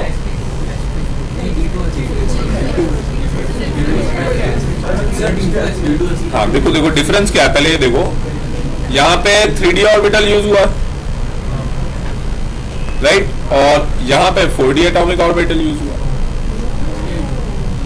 डिफरेंस हुआ ना? 4s और 4p तो है ही, हाँ तो ऑब्वियसली D2sp3 नहीं, अरे एक मिनट, इतनी ज्यादा है वैसे मत देखो, तुम तो केवल लोअर एनर्जी के हिसाब से कह रहे हो। यहाँ पे D2sp3, ये D2sp3 होगा, बट वाई? क्योंकि D2sp3 में वो खाली है, इसलिए हो पाएगा। अग्रीड, बिकॉज वो वेकेंट है। अच्छा अब क्रोमियम से थोड़ा सा एक स्टेप आगे चलते हैं। क्रोमियम के बाद कौन सा आता है? मैग्नीज, आयरन, आयरन पे चलता है, राइट? आयरन का कॉम्प्लेक्स ले लेते हैं इसी तरीके से। अगर ये FeH2 हो, ध्यान से देखिएगा, होल 6 2 पॉजिटिव, अगर ये है, आयरन की कॉन्फ़िगरेशन क्या होती है? D6S2, Fe2+ है, इसकी कॉन्फ़िगरेशन क्या होगी? अब D6 होगी ना, D6 होगी, राइट? अब आपके पास में 3d में, 4s में और 4p में कितने एटॉमिक ऑर्बिटल्स वेकेंट हैं?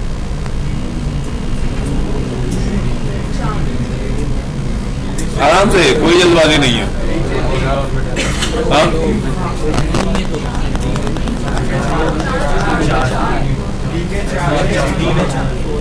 एक मिनट, अब कोई एक पर्सन आंसर बताएगा मुझे। अच्छा तुम उधर क्या कर रहे हो आज? एक मिनट, हाँ बोलो। 3d में 4, 4s में तो एक भी नहीं, और 4p में, बहुत बढ़िया। अरे राज तुम कहाँ हो?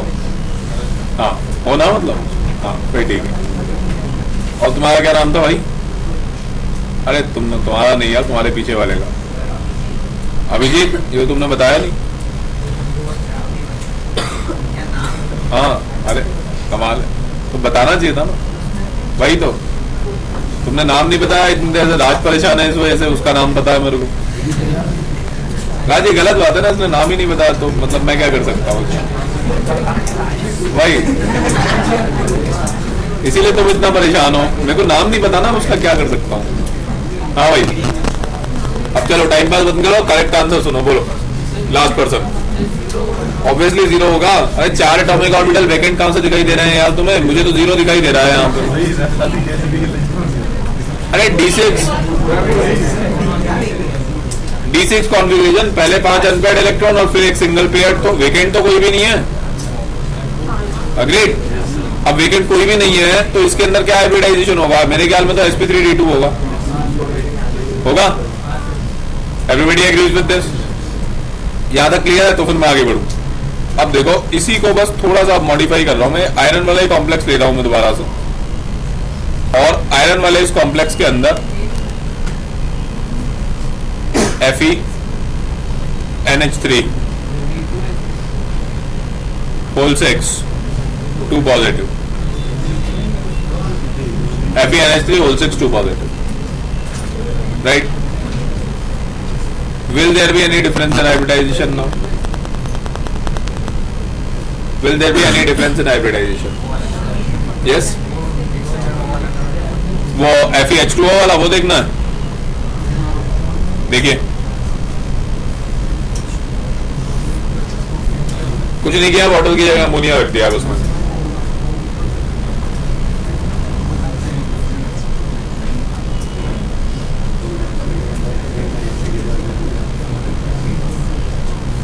यार एक छोटा सा काम करोगे, शेख को बुला लो, बोला सर बुला।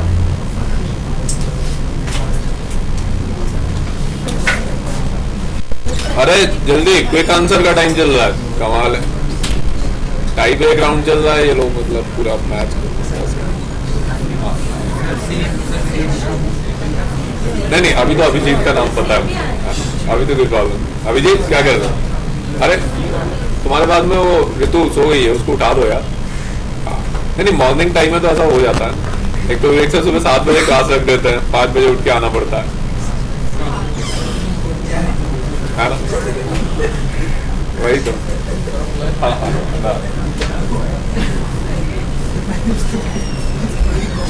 काम करो, अभी लोग मैं क्लास छोड़ूंगा, उनको नहीं गला तो कुछ मंगा के रख लो यार, क्योंकि नेक्स्ट क्लास है back to back, time waste नहीं करना।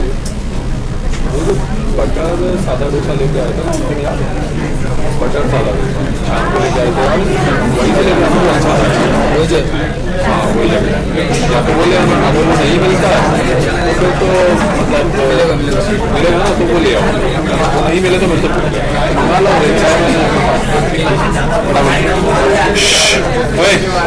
और बताओ। हाँ तो अब यहाँ पे इंटरेस्टिंग चीज है, अभी जो थोड़ी देर पहले हम लोगों ने डिस्कशन स्टार्ट किया था, आपको जो आंसर है वो लॉजिकली सही है, उसमें कोई कंफ्यूजन वाली बात नहीं है, राइट? देखो अब इसके अंदर क्या होता है, यहीं पे बात करते हैं, इसके अंदर ही सेम नहीं रहेगा। अब आप इस बात को समझिए कि वो सेम क्यों नहीं रहेगा, ये चीज स्टडी करनी है बेसिकली हम लोगों को।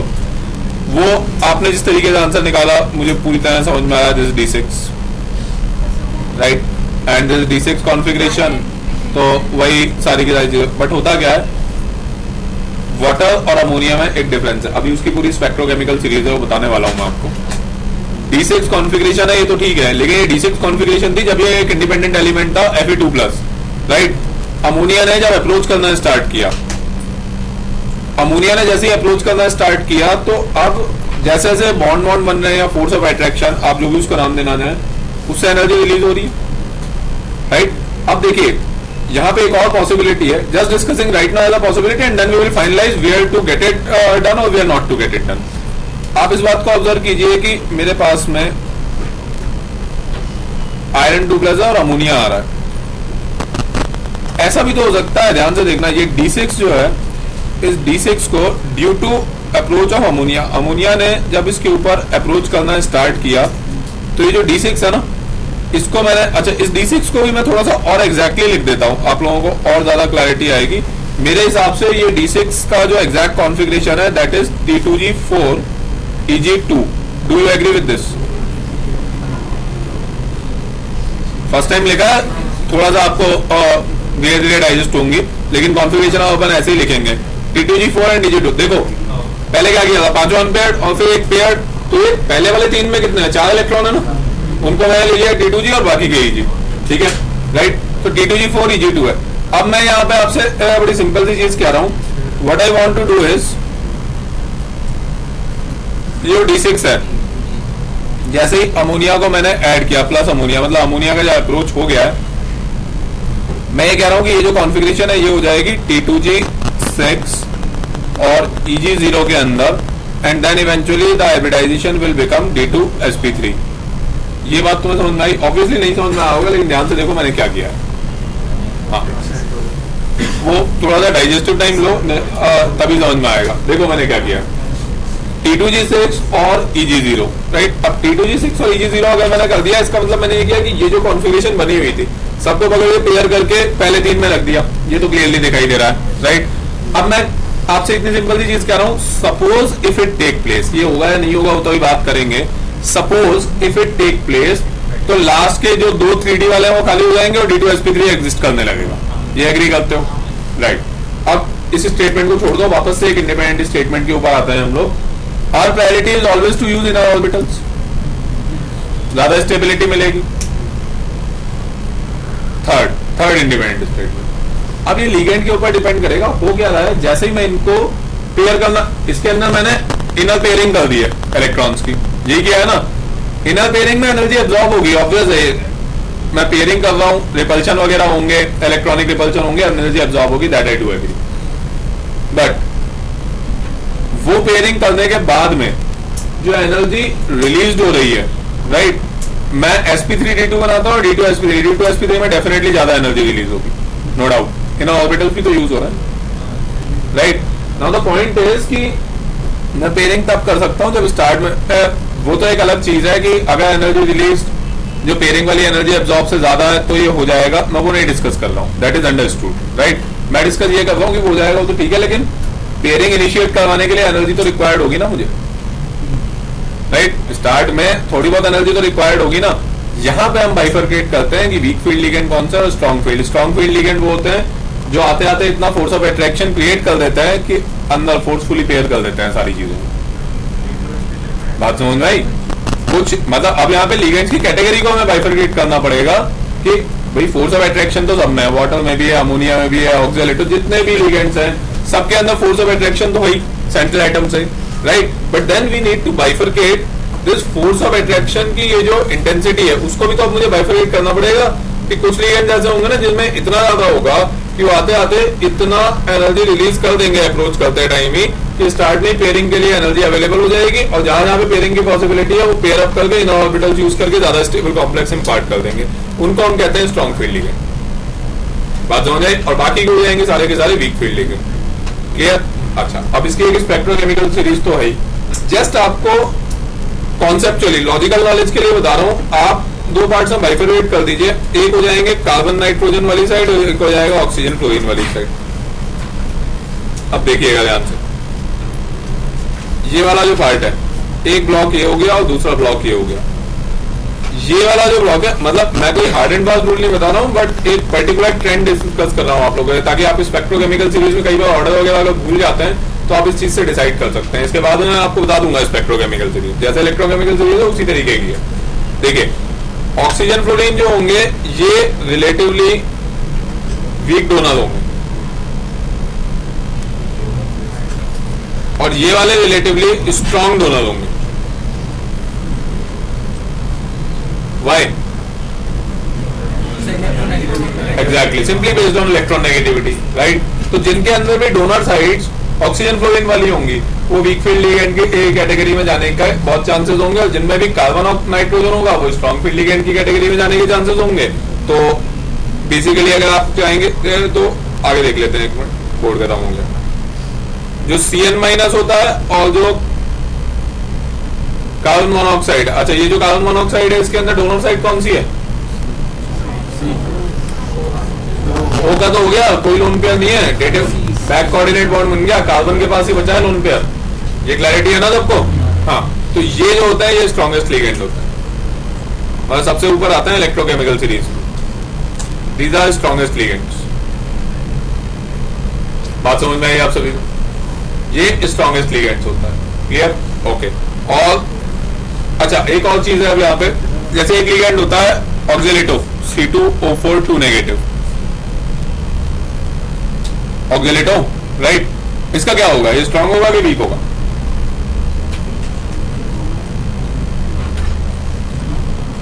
इसका क्या होगा? स्ट्रांग है कि वीक है? हाँ जी,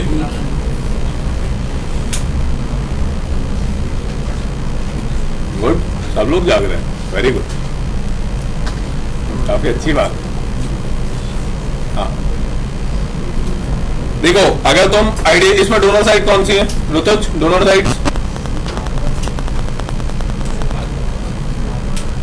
अबे ऑक्जेलिक एसिड था, 2H+ निकाले हुए हैं यार, O negative, O negative oxalic acid था ना, H2CO4 2H+ निकाल दिए, तभी तो 2 नेगेटिव चार्ज आया है।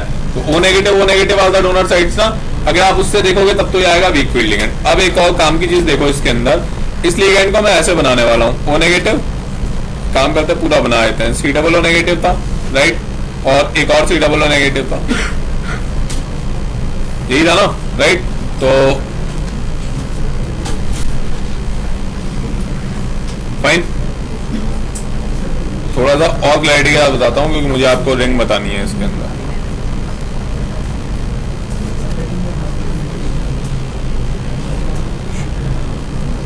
ध्यान से देखिएगा नहीं तो कुछ नहीं समझ में आएगा। सी डबल ओ नेगेटिव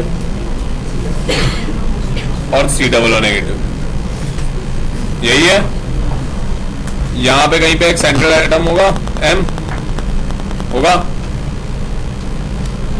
ये आपके बॉन्ड्स वॉन्ड्स बने हुए होंगे, जो भी कोऑर्डिनेट बॉन्ड्स वगैरह आपको बनाना है, यही होगा। Do you agree with this everybody? Perfect. Now the point is very simple, blue colour से लिख देता हूं, ध्यान से देखिएगा। 1 2 3 4 5 स्टेबल लिंक बनी राइट। चिलेशन कहते हैं इस प्रोसेस को, चिलेटेड कॉम्प्लेक्स स्टेबल रिंग्स,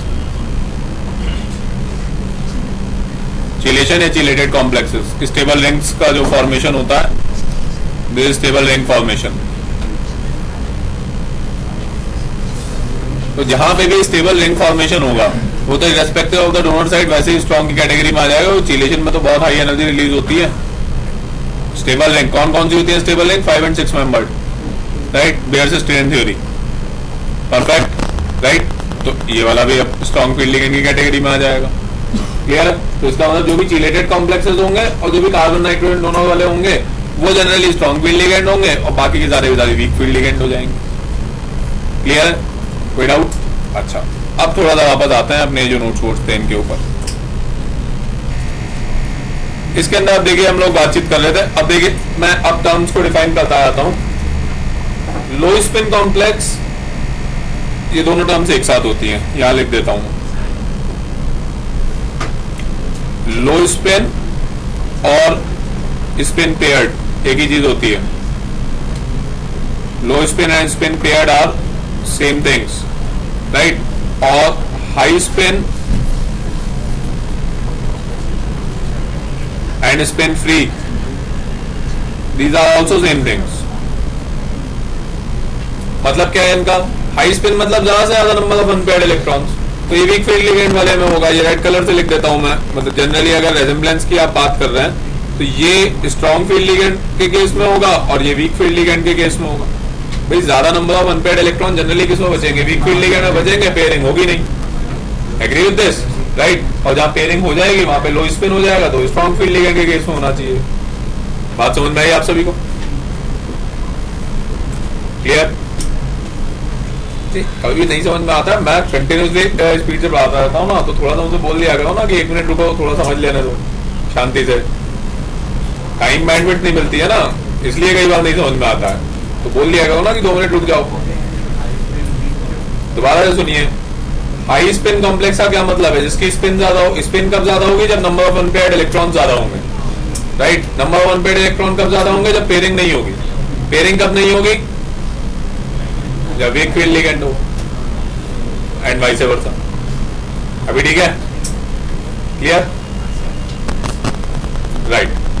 अब वापस आ रहा हूं। ये जो भी टर्मिनोलॉजीज है ये मैं डिफाइन करता रहता हूं। तुम आराम से, ये भी मैं मेल कर दूंगा तो आराम से पढ़ना आज इन सारी चीजों को, लेकिन केवल वो पढ़ना जो मैंने पढ़ाया है, क्योंकि वो टेबल वेबल अभी नहीं समझ में आएगी।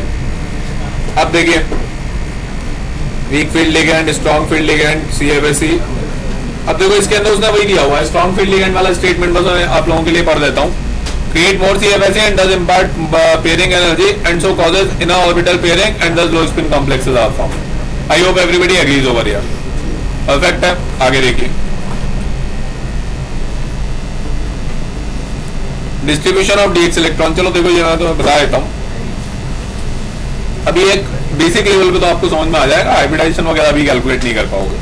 देखो इसने जो टेबल बनाई हुई है इसने क्या किया हुआ है? डिस्ट्रीब्यूशन ऑफ डीएक्स इलेक्ट्रॉन्स, कौन सा फील्ड है? हाई स्पिन या स्पिन फ्री है? ये देखिए हाई स्पिन और स्पिन फ्री के बारे में बात कर रहा है। फाइन, हाई स्पिन या स्पिन फ्री कौन सा हुआ? Weak field right. अच्छा, अब यहाँ पे इस टेबल के लिए तो वीक फील्ड की ज्यादा जरूरत नहीं है। देखिए D1, D2, D3, D4, D5, ये इसके अंदर इसने जो किया हुआ है, आप अगर ध्यान से देखेंगे तो सब कुछ अबव रूल के हिसाब से किया हुआ है। देखो सीधे सीधे पहले सारे अनपेयर्ड फिल किया और फिर एक एक करके पेयर्ड अप इलेक्ट्रॉन्स फिल करता गया। राइट, हाई स्पिन है ना, कोई और अफेक्ट ही नहीं करेगा, बाहर से लिगेंड आकर के अननेसेसरी का कोई टर्बुलेंस क्रिएट कर ही नहीं सकता है। Everybody agrees with this. कुछ नहीं किया, सीधे जैसे हर बार फिलिंग करते हैं ना कि वो करके रख दिया और T2G EG में उसको जमा दिया।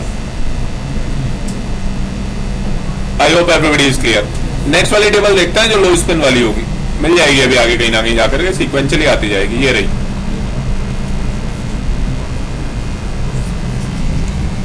आप अगर ध्यान से देखिए, अब लो स्पिन में इसने क्या किया है, क्या डिफरेंस है?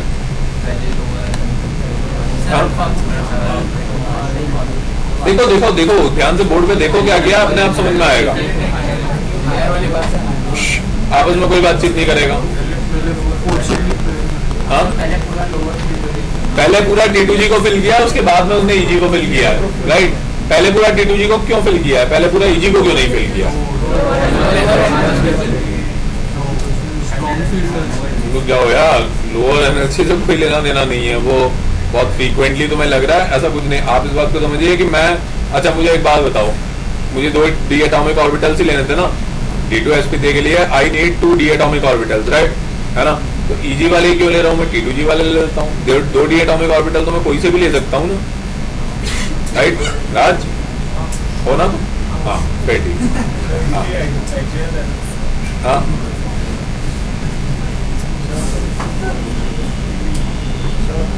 वही लास्ट में क्या नाम था यार इसका?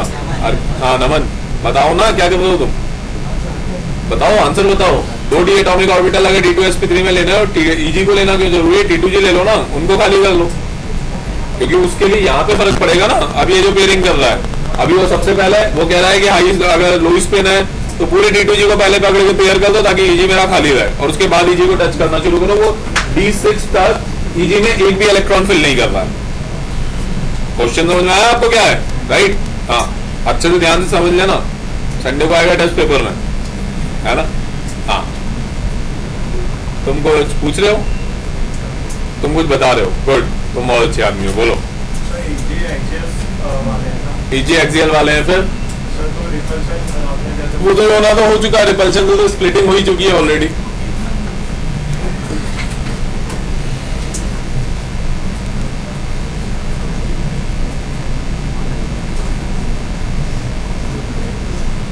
नहीं, अरे देखो स्प्लिटिंग के अंदर ये बहुत काम की चीजें हैं, जनरली लोग ऑब्जर्व नहीं करते हैं, उसको ध्यान से समझिए। T2G नीचे गया था, EG ऊपर गया था, राइट। अब मुझे अगर 3D के 2 एटॉमिक ऑर्बिटल्स लेने हैं, उसको फाइनली ओवरलैप किससे करना है? 4s और 4p से ही करना है ना D2sp3 में, राइट। ओवरलैपिंग अगर या इंटरमिक्सिंग सिमिलर एनर्जी का ऑर्बिटल्स में होगी तो ज्यादा एफिशिएंट होगी ना। तो T2G तो वैसे ही बहुत नीचे चलेगा, यहाँ T2G है, यहाँ पे EG है और फिर 4s है, तो 4s के पास में कौन सा है? EG है ना, राइट। तो मैं इसको लेना चाहूंगा ना, राइट, नीचे वाले को तो छोड़ना ही चाहूंगा, बात समझ में आई? राइट, बना देता हूँ ना मैं आपके अरे इवेंट पे ताकि आपको याद रहेगा, नहीं तो फिर से भूल जाओगे आप। ये सारे क्वेश्चन तो बहुत इंपॉर्टेंट है यार, इनके बिना काम थोड़ी चलता है भाई। आपके पास में ये स्प्लिटिंग हुई थी ना, ये T2G था, ये EG था। अब मान लो कि अगर ये 3D है तो 4s कहीं यहाँ पे होगा और फिर 4p होगा, राइट। तो पास में कौन सा है? ये जो EG वाला है ये पास में है ना, ये देखो EG 4s 4p। T2G तो बहुत नीचे चला गया ना, तो T2G को क्यों कंसीडर करूंगा? बहुत लार्ज एनर्जी डिफरेंस आ जाएगा ओवरलैपिंग में। नमन बोलो। हाँ, अरे वो तो लगभग ओवरलैपिंग ही होते हैं, एक साथ ही होते हैं, ऑलमोस्ट इंटरमिक्स ही कर जाते हैं ना, ओवरलैपिंग है, राइट। हाँ, अरे वो डिस्टेंस तो T2G से तो बहुत दूरी होगा, पॉइंट इज दैट, ठीक है ना? एग्री? इसलिए वो बना रखा है मैंने वहां, फाइन।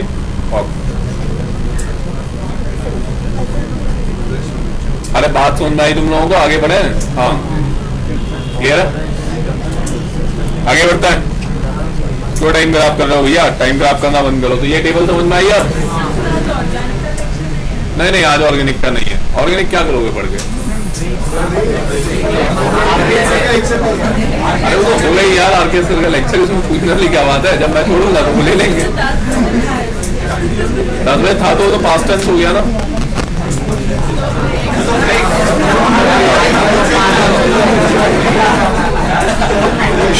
अरे आवाज नहीं। हाँ क्या हुआ? हो गया?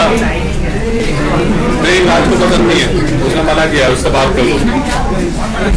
राज कहता है ब्रेक वेक का क्या मतलब? फिर राज नाराज हो जाएगा। अरे एक मिनट यार, टाइम पास मत करो, अपना टाइम खराब कर रहे हो ना। ब्रेक मिल रहा है ना पढ़ाई हो, दो में से एक काम तो करना चाहिए ना। हाँ। अरे रुको एक मिनट, पहले मुझे टेबल कंप्लीट करने दो।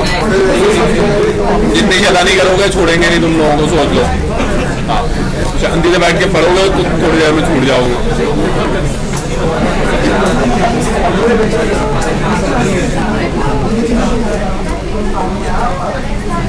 तुम लोग आराम से बैठ के बातें करते रहो, मुझे कोई जल्दी नहीं है। मैं शाम को 5 बजे तक यहीं रोक के रखने वाला हूँ कोई को।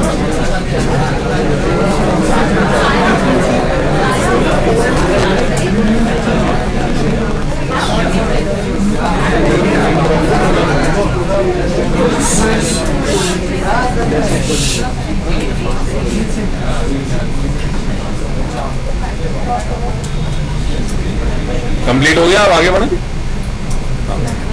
तो तुमने अपने खुद के 2-3 मिनट खराब किए हैं, थोड़ी देर और टाइम वेस्ट कर लो, मेरे को कोई प्रॉब्लम नहीं है। मुझे तो जितना पढ़ाना है मैं वो कंप्लीट करूंगा ही करूंगा, क्योंकि हमें तो कुछ पर्टिकुलर लोगों का रिजल्ट चाहिए, उस पर कंप्रोमाइज नहीं कर सकते। हाँ, तो अब यहाँ पे ये जो D6 वाला पार्ट है, क्या हो गया होगा कि अब जब भी वो स्ट्रॉन्ग फील्ड लिगेंड आता है तो सारे के सारे T2J में पहले फिल होंगे और फिर यहाँ पे फिलिंग होनी स्टार्ट होगी। उसी हिसाब से इसने सारी चीजों को दिया हुआ है, स्पिन वगैरह कैलकुलेट की हुई है। अब देखिए, अब जैसे ये वाला क्वेश्चन, अब ये है वो स्पेक्ट्रोकेमिकल सीरीज अपनी जो होती है आपके सामने, ये वाली जो लिखी हुई है। बोलिए।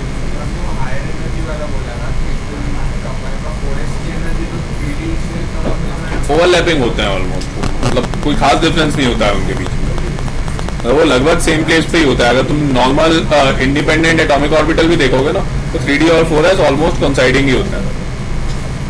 वैसे आप पूछोगे तो 4s नीचे होता है, देयर इज नो डाउट, लेकिन उनके अंदर डिफरेंस बहुत ज्यादा नहीं होता। T2J से तो स्टिल बहुत, अरे तुम यहाँ पे बना लो, ये लो, T2J से तो बहुत दूर होगा। एक काम करो, तुम इसको यहाँ से अगर हटा करके तुम यही कह रहे हो ना, वो बेसिकली मैंने केवल गैप इसलिए बनाया ताकि आपको क्लियरली समझ में आए। आप उसको एक काम करो, आप उसको अगर यहाँ पे भी बना लोगे तब भी तो ये इसके पास में ही होगा तो कोइंसाइडिंग ही। बात समझ में आई? राइट, ये तो बहुत दूर ही होगा T2J वाला। फाइन, बहुत डिफरेंस नहीं होता है ना उनके बीच में, क्योंकि प्रिंसिपल क्वांटम नंबर उसका ज्यादा है, एनर्जी इसकी ज्यादा होती है, तो ऑलमोस्ट ओवरलैपिंग सेक्शन होता है ज्यादातर उनके बीच में। कोऑर्डिनेशन कंपाउंड में बात नहीं कर रहा हूँ, जनरल एटॉमिक ऑर्बिटल की बात कर रहा हूँ, जो अपन एटॉमिक स्ट्रक्चर में जो देखते हैं। हाँ, काम की बात देखिए। अब देखिए, ये क्वेश्चन मैं अभी सॉल्व नहीं कर रहा हूं क्योंकि तुम लोग पढ़ाई वढ़ाई कर नहीं रहे हो, तो ये समझ में नहीं आएगा तुम्हें। नेक्स्ट वाला देखिए, magnitude delta not with stronger and weaker ligands which is decided by spectrochemical series. देखिए स्पेक्ट्रोकेमिकल सीरीज अभी थोड़ी देर पहले मैंने आपको बताया था ना, इन दोनों को देखिए, कार्बन मोनोऑक्साइड और साइनाइड आयन सबसे हाईएस्ट पे है ना। किस वजह से? कार्बन एंड नाइट्रोजन डोनर्स, अब ये बताया था ना। अब ये धीरे धीरे डिक्रीज करता जा रहा है पीछे की साइड में। F ये आयोडीन I- सबसे वीक। अब इसके अंदर काम की चीज ये है कि बेसिकली ये तो हो गया रिलेटिव ऑर्डर, राइट। आपको कहीं ना कहीं एब्सोल्यूट कैरेक्टर की बाइफरकेटिंग लाइन इसमें लगानी पड़ेगी, क्योंकि आपके सामने जो कॉम्प्लेक्स आएगा एट अ टाइम तो वो एक कॉम्प्लेक्स देगा और उसका हाइब्रिडाइजेशन पूछेगा। वही तो कहेगा ही नहीं कि 2 कॉम्प्लेक्स ले लीजिए और इसमें रिलेटिव हाइब्रिडाइजेशन बताइए, ये क्वेश्चन तो नहीं पूछेगा। तो जब एक सिंगल क्वेश्चन वो पूछेगा आपसे, तो आपको एब्सोल्यूट मैनर में पता होना चाहिए किसको स्ट्रॉन्ग एज्यूम करना है, किसको वीक एज्यूम करना है, राइट। तो इसकी बाइफरकेटिंग लाइन होती है वो यहाँ पे होती है। बेसिकली H2O के आगे वाले सारे स्ट्रॉन्ग की कैटेगरी में हम लोग लेकर के चलते हैं, एक्सेप्ट दो चिलेटिंग लिगेंड, वो तो हमेशा स्ट्रॉन्ग होते ही है क्या, राइट। उसकी तो बात ही अलग हुई, respective of anything else. Water itself हम वीक फील्ड लिगेंड में इंक्लूड कर लेते हैं। तो वाटर के आगे के जितने भी हैं, EDTA, ammonia, pyridine and so on, ये सारे के सारे हम स्ट्रॉन्ग की कैटेगरी में लेंगे, और वाटर इंक्लूडेड एंड पीछे वाले बाकी के जितने बचे हैं सारे के सारे वीक फील्ड लिगेंड की कैटेगरी में कंसिडर करेंगे। बात समझ में आई आप लोगों क्लियर? मेरे ख्याल आज अपन ने किया, पहले उसको एक बार वापस से मैं आपको याद दिला देता हूँ। नॉमेनक्लेचर वगैरह तो क्या आप देख ही चुके हैं। सीएफटी में हमने सबसे पहले क्या देखा, 6 कोऑर्डिनेशन कॉम्प्लेक्सेस को हमने कंसीडर करना स्टार्ट किया। T2G orbital, EG orbital, splitting देखा, EG ऊपर चला गया, T2G नीचे चला गया। उनके बीच का वो डेल्टा नॉट देखा, डेल्टा नॉट का बाइफर्केशन भी देखा है, +6 DQ और -4 DQ, राइट। और उसके बाद में हमने कंसीडर करना स्टार्ट किया कि स्पिन फ्री या लो spin, spin paired, high spin, इनका क्या मतलब होता है, स्ट्रॉन्ग फील्ड लिगेंड कौन से होते हैं, वीक फील्ड कौन से होते हैं, relative character and then their absolute character, right. और उनके एब्सोल्यूट कैरेक्टर के बाद में वो सेंट्रल एटम के डी एटॉमिक ऑर्बिटल में फिलिंग को किस तरह से अफेक्ट करते हैं, राइट। हाइब्रिडाइजेशन हमेशा इनर ऑर्बिटल वाले प्रेफरेबल होंगे प्रोवाइडेड कि उसकी पॉसिबिलिटी हो। ये तो मैंने आपको कॉन्सेप्ट बताया, मिडिल क्वेश्चन में इसलिए सॉल्व नहीं कर रहा हूँ, अभी भी वो हो नहीं सकता है, राइट। तुम्हें लग रहा होगा कि वो हो जाएगा, इतनी आसानी से नहीं होगा, तो इसलिए मैं उसको नेक्स्ट टर्म पे सॉल्व करूंगा, राइट, क्योंकि उसमें टाइम लगेगा, 15-20 मिनट और रहेंगे। काफी सारी इस टेबल के अलावा काफी सारी चीजें होती है जो हमें भी ध्यान रखनी होंगी, फिलिंग वगैरह या जैसे ही पेयरिंग काम स्टार्ट होगा। अच्छा, अब सुपर इंटेंसिव बैच तो अपना एज इट इज आएगा कल। आप लोगों को मैं 2 DVPs डिस्ट्रीब्यूट करवा रहा हूँ, एक जो आज मैंने डिस्कस की थी और एक और नेक्स्ट वाली, वो दोनों आप लोग कल सॉल्व करके लेकर के आएंगे, राइट। उनके आंसर्स वगैरह जो भी है कल हम लोग यहाँ पे डिस्कस कर लेंगे। कल मैं ये वाला पार्ट कंप्लीट कर दूंगा और इसके मैं आपको नेक्स्ट DVP वगैरह सॉल्व करने के लिए दे दूंगा, फाइन। इसके अंदर की जो कोई प्रॉब्लम नहीं कर सकते हो तो अभी बता दो राज, मतलब ये सब लोग कर लेंगे तुम्हारे हिसाब से? हाँ वही तो, तुम कह रहे हो तो डेफिनेटली कर ही लेंगे।